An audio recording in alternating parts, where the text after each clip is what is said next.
Interesting point کا موضوع دوستوں، میں ہوں طیب پاک اور آپ تمام دیکھنے اور سننے والوں کو السلام علیکم۔ دوستوں، آج کی اس ویڈیو میں بات کرنے والا ہوں سلطنت عثمانیہ کے 5 عظیم اور طاقتور سلطانوں کے بارے میں، دوستوں جن کے نام سے اہل یورپ کانپ جایا کرتے تھے۔ مسلمانوں کے لیے یہ بات باعث فخر ہے کہ ان میں سے کئی عظیم ترین حکمران اور سلاطین گزرے ہیں جنہوں نے اسلام کا پرچم اس دنیا میں بلند کیا اور بہت سارے علاقوں کو امت مسلمہ کا علاقہ بنایا۔ دین اسلام کا پرچم پوری دنیا میں بلند کرنے کے لیے کئی جہاد کیے اور اپنی جان کی قربانی دینے سے بھی کوئی گریز نہیں کیا۔ اس ویڈیو میں ہم آپ کو سلطنت عثمانیہ کے 5 عظیم سلطانوں کے بارے میں بتائیں گے جنہوں نے اپنی بہادری اور شجاعت سے سلطنت کو عروج کی بلندیوں تک پہنچایا۔ اس لسٹ میں نمبر 5 پر سلطان بایزید ثانی کا نام آتا ہے۔ یہ محمد ثانی کے بیٹے تھے۔ بایزید اپنے والد کی وفات کے بعد 1481 عیسوی کو تخت نشین پر براجمان ہوئے۔ یہ سلطنت کے 8ویں سلطان تھے۔ بایزید ایک مضبوط اور قابل حکمران تھے۔ سلطان بننے کے بعد انہوں نے اپنے بھائیوں کی جانب سے کی جانے والی بغاوت کو ختم کیا جنہوں نے سلطنت کو ٹکڑے ٹکڑے کرنے کی دھمکی دی تھی۔ بایزید ایک عظیم فوجی کمانڈر تھے۔ بایزید نے اینقرہ کی جنگ میں عیسائیوں کو شکست دی تھی۔ اس کے بعد انہوں نے اناطولیہ پر عثمانی کنٹرول کو مستحکم بنایا۔ بایزید ثانی نے مصر میں ایک طاقتور حریف ریاست کو ابھرنے سے روکے رکھا۔ بایزید ثانی نے بلقان اور گرد و نواح کے علاقوں میں کئی فتوحات حاصل کر کے عثمانی حکومت کو آگے بڑھایا۔ 1499 عیسوی میں زوجیوں کی جنگ میں وینس کے 200 بحری جہازوں کو شکست دی۔ دوستو، یوں بحری طاقت کے حوالے سے عثمانیوں کی فتوحات کا سنہری دور شروع ہوا۔ بایزید نے اپنے دور میں کئی مساجد تعمیر کرائی۔ دوستو، اس لسٹ میں چوتھے نمبر پر سلطان سلیم اول کا نام آتا ہے۔ یہ بایزید ثانی کے بیٹے تھے۔ سلطان سلیم اول 1512 عیسوی میں اپنے والد بایزید ثانی کی وفات کے بعد تخت نشین ہوئے۔ سلطان سلیم اول ایک طاقتور عثمانی سلطان تھے۔ انہوں نے بے شمار فتوحات حاصل کر کے سلطنت کی حدود کو مشرق وسطیٰ تک پھیلایا۔ سلطان بننے کے فوراً بعد سلیم اول نے صفوی سلطنت کے خلاف فوجی مہم شروع کی۔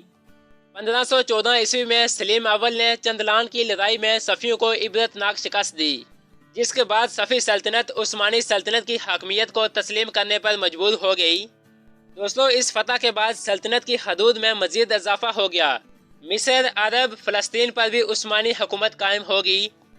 1516 عیسوی میں سلطان سلیم اول نے مصر کی مملوک سلطنت پر حملہ کیا۔ اس حملے میں بھی سلطان نے فتح کے جھنڈے گاڑے۔ دوستو، اس لسٹ میں نمبر 3 پر سلطان سلیمان کا نام آتا ہے۔ سلطان سلیمان 10ویں سلطان کی حیثیت سے تخت نشین پر براجمان ہوئے۔ سلطان سلیمان کو تاریخ کے طاقتور عثمانی سلطانوں میں سے ایک سمجھا جاتا ہے۔ سلطان بننے کے فوراً بعد انہوں نے بلگران پر حملہ کیا اور وہاں فتح کا پرچم لہرایا۔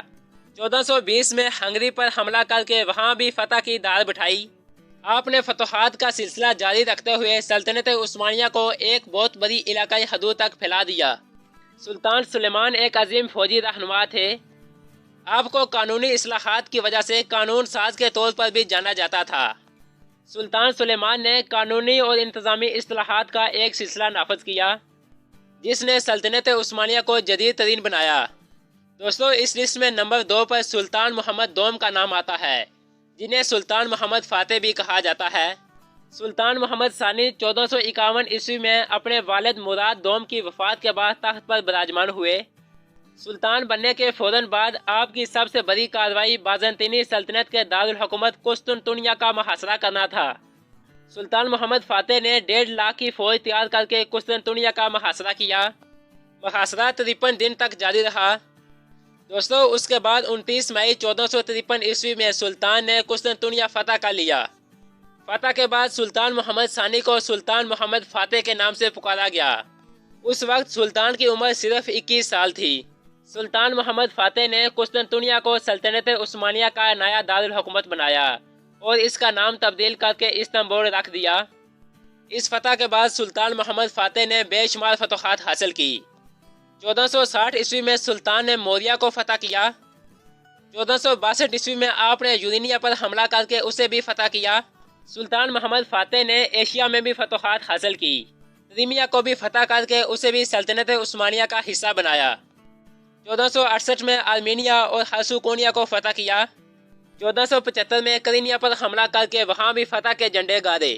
سلطان محمد فاتح نے بے شمار فتوحات حاصل کر کے سلطنت کی حدود میں مزید اضافہ کیا، جس کی وجہ سے آپ کا شمار سلطنت عثمانیہ کے عظیم سلطانوں میں ہوتا ہے۔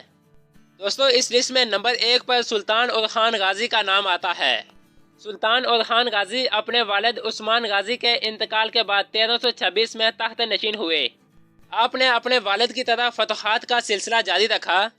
سلطان بننے کے فوراً بعد آپ نے برسا پر حملہ کر کے وہاں فتح کا پرچم لہرایا۔ اس کے بعد اس کو سلطنت عثمانیہ کا نیا دارالحکومت بنایا۔ 1330 عیسوی میں آپ نے میسیا کو فتح کیا۔ 1331 عیسوی میں مدنون کو فتح کیا۔ 1333 عیسوی میں کیملٹ کو فتح کیا۔ 1337 عیسوی میں آسمیت کو فتح کیا۔ 1354 عیسوی میں اینکرا پر حملہ کر کے وہاں بھی فتح کا پرچم لہرایا۔ ان فتوحات کے بعد آپ نے سلطنت کو فاسفورس کے ایشیائی ساحلوں تک پھیلا دیا۔ دوستو سلطان اورخان غازی نے دنیا کی پہلی منظم فوج تیار کی۔ سلطان اورخان غازی نے اپنی قائدانہ صلاحیتوں، بہادری، شجاعت سے بے شمار فتوحات حاصل کی۔ دوستو یہ تھے سلطنت عثمانیہ کے 5 طاقتور اور عظیم ترین سلطان، جنہوں نے سلطنت عثمانیہ کو دنیا کی عظیم ترین سلطنت بنایا۔ یہ تھی آج کی ویڈیو۔ اگر آپ کو ہماری یہ ویڈیو اچھی لگی تو ہمارے چینل کو سبسکرائب کر دیں تاکہ ہماری کوئی بھی انٹرسٹنگ اور معلوماتی ویڈیو آپ مس نہ کر سکیں۔ آج کے لیے اتنا ہی، پھر ملتے ہیں اپنی اگلی ویڈیو میں، تب تک کے لیے اللہ حافظ۔